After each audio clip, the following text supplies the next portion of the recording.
नहीं, मेरी लड़की ने सुसाइड कर दिया है, ये खबर आई है। सुसाइड किसने कहा, कैसे? हमको 3 घंटा खड़े रखा। पेरेंट्स जिनकी बच्ची 31 इयर्स ओल्ड की ऐसी खत्म हो जाती है, हाथ जोड़ती रही, माँ बाप हाथ जोड़ते रहे, हमें एक बार दिखाओ, हमारी बच्ची का मुंह एक बार दिखाओ। हमको नहीं दिखाया गया।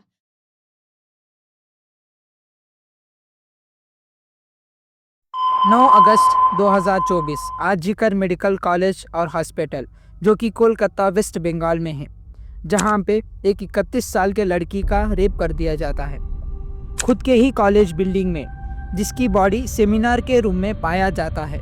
रिपोर्ट्स में ये लिखा है कि घटना होने के एक दिन पहले, मतलब 8 अगस्त को, वही लड़की अपने कोलिग्स के साथ डिनर करती है और अपने 36 घंटों की शिफ्ट के वजह से वो बहुत थकी हुई रहती है।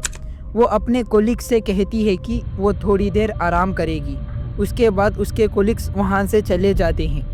उस वक्त तक वो लड़की को ये नहीं पता था कि उसके साथ क्या होने जा रहा था। तकरीबन सुबह के 4 बजे एक 23 साल का आदमी सेमिनार रूम के अंदर एंटर होता है और सोई हुई लड़की को देखकर वो उस लड़की को बहुत बेरहमी से सेक्सुअल असॉल्ट कर मार देता है। तो चलो हम एक काम करते हैं, जिस लड़की का सेक्सुअल असॉल्ट होता है उस लड़की को हम दीदी के नाम से बुलाते हैं। हाँ, हम सबकी दीदी।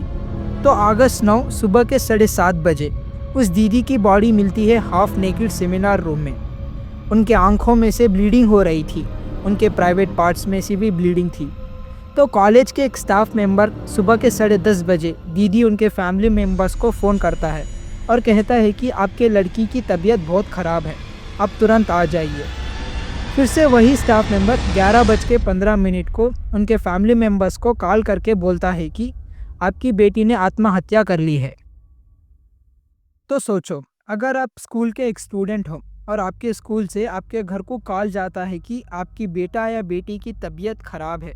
जब आपके माँ बाप टेंशन से आपके स्कूल पहुँचते हैं तो स्कूल के डिपार्टमेंट वाले आपको आपका बेटा या बेटी से मिलने ही ना दें। तो वही होता है इस केस में भी। जब दीदी के फैमिली मेंबर्स उधर पहुंचते हैं तो उनको 3 घंटों तक बाहर खड़ा किया बिना अपने बेटी को देखे। 3 घंटों के बाद सिर्फ दीदी उनके पिताजी को परमिशन मिलती है अंदर जाकर अपनी बेटी को देखने का और एक फ़ोटो लेके आने का। जब उनके फादर अंदर जाते हैं तो दीदी की हालत देखकर वो टूट से जाते हैं। जिस बाप ने अपनी बेटी को हाथों में पाला, पूरी मेहनत के साथ पढ़ाया, उस बेटी को उधर उस हालत में देखकर वो ख़त्म सा हो जाती है। तो कुछ घंटों के बाद ये न्यूज़ आग की तरह इंटरनेट में फैल जाती है। हर कोने से लोग प्रोटेस्ट करना शुरू करते हैं। तो कॉलेज के स्टाफ मेंबर्स ने विश्वास रोड ताला पुलिस स्टेशन को कॉल करते हैं। पुलिस कुछ टीम मेंबर्स के साथ उधर पहुंचती है। दीदी के फैमिली मेंबर्स ने एफआईआर करने के बाद उस केस को रेप और मर्डर में बदला जाता है। जब पुलिस इन्वेस्टिगेशन स्टार्ट करती है तो उनको इंसिडेंट की जगह एक ब्लूटूथ हेडसेट मिलता है, जो आगे जाके बहुत बड़ा एविडेंस बनने वाला था। पुलिस सीसीटीवी फुटेज चेक करने के बाद एक बंदा सेमिनार रूम में जाता दिख रहा था। जब पुलिस उस बंदे को अरेस्ट कर इंट्रोगेशन स्टार्ट करते हैं तो उस लड़के के फ़ोन से हेडफोन ऑटोमेटिक कनेक्ट हो जा रहा था। उसके बाद उस लड़के को सस्पेक्ट नंबर 1 में रखते हैं और उस लड़के का नाम था संजय रॉय। संजय रॉय आमतौर पर एक सिविक वॉलंटियर है जो 2019 डिज़ास्टर मैनेजमेंट ग्रुप में ज्वाइन किया था, जो कोलकाता ट्रैफिक पुलिस की मदद करता रहता था। मीडिया के रिपोर्ट्स ने क्लेम किया कि पुलिस को संजय रॉय के फ़ोन से प्रॉन क्लिप्स मिले और उनके नेबर्स ने भी कहा है कि संजय ने बहुत सारे शादियां करा है और वो कई दिन तक टिक नहीं सके। संजय ने पूरे 4 शादियां किया था और उसके पहले 3 बीवियां ने उसे छोड़कर चले गए उसके अब्यूसिव बिहेवियर के वजह से, और उसकी 4th वाइफ की डेथ हो जाती है कैंसर के वजह से। मुझे इधर एक बात समझ में नहीं आ रही, जिस इंसान का नेचर इतना ख़राब है जो पीकर आकर अपनी प्रेग्नेंट वाइफ को मारता है, उस इंसान को कोलकाता पुलिस ने एक सिविल वॉलंटियर के नाम रखा था। यही है क्या वेस्ट बंगाल की गवर्नमेंट? संजय रॉय का अरेस्ट होना, ये न्यूज़ पूरे इंडिया में फैल चुकी थी। जब आता है बहुत बड़ा झटका, प्रोटेस्टर्स ने हद से ज़्यादा स्ट्राइक करना शुरू किया गवर्नमेंट की एक गलती के वजह से। आरजीकर मेडिकल कॉलेज के प्रिंसिपल संदीप घोष को ट्रांसफ़र करने के वजह से, जब बात इतनी बढ़ गई कि जब कोलकाता गवर्नमेंट ने संदीप घोष को आरजीकर मेडिकल कॉलेज का प्रिंसिपल के पोस्ट से निकालकर कैलकाटा नेशनल मेडिकल कॉलेज का प्रिंसिपल बना दिया। संदीप घोष ने कॉलेज के केस के ऊपर खुद से जिम्मेदारी तो नहीं ली, जो कि एक प्रिंसिपल को करना चाहिए, बल्कि वो खुद से ये कहता है कि किसी लड़की को देर रात सेमिनार हॉल में नहीं सोना चाहिए। मतलब कुछ भी, अगर एक लड़की देर रात बाहर कुछ काम से गई हो, फिर उस लड़की के साथ कुछ बुरा होता है, गलती लड़की की होगी, इतनी रात को वो बाहर क्यों गई? सेंस की कोई बात ही नहीं बनती। संदीप घोष तृणमूल कांग्रेस का बहुत करीबी इंसान है, इस वजह से वो खुले में गलतियां करता है। और कॉलेज के कई स्टूडेंट्स और स्टाफ मेंबर्स ने भी कहा है कि वो बहुत बड़ा करप्टेड इंसान है। इस सब के बाद कोलकाता के लोगों को और दीदी के फैमिली मेंबर्स को गवर्नमेंट पर विश्वास उठ चुका था। उसके बाद अगस्त 14 के दिन कोलकाता गवर्नमेंट केस को सीबीआई को हैंडओवर करती है।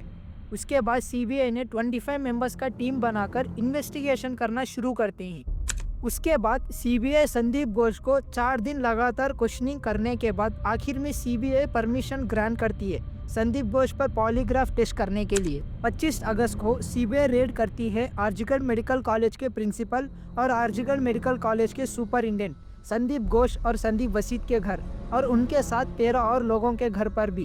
पोस्टमार्टम रिपोर्ट्स में विक्टिम के फिंगर नेल्स में ब्लड और स्किन के सैंपल्स मिले जो परफेक्टली मैच हो रहे थे संजय रॉय से।